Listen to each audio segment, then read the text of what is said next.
C'est vraiment une très bonne nouvelle pour Cyril Ramaphosa et après quand même presque 6 heures de réunion, les membres du comité national exécutif de l'ANC, eh bien, ont décidé de ne pas voter demain pour le rapport parlementaire qui considère qu'il a fait une faute grave. Et ça, c'est très important parce que ça veut dire que si ce rapport n'est pas adopté par le Parlement, peut-être qu'il n'y aura même pas matière à le poursuivre en justice. D'ailleurs, comme vous l'avez expliqué, le président Ramaphosa a aussi parallèlement fait suivre un recours à la Cour constitutionnelle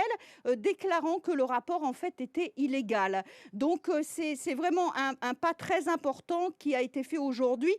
pour que finalement Cyril Ramaphosa reste en place. Vous savez, on a eu par le passé des épisodes comme ça avec l'ancien président Jacob Zuma ou l'ancien président Thabo Mbeki, et ce sont des épisodes qui se sont terminés avec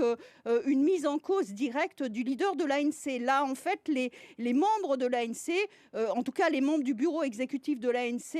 ont l'air de penser qu'il vaut mieux attendre la grande conférence de l'ANC, la conférence du 15 au 20 décembre, qui va renouveler, où Cyril Ramaphosa devait renouveler son mandat. Donc demain, finalement, si le rapport n'est pas adopté par l'Assemblée nationale, il y a quand même très peu de chances qu'il y ait une motion de défiance comme le veut l'opposition, et encore moins de chances qu'il y ait une procédure d'impeachment, de destitution.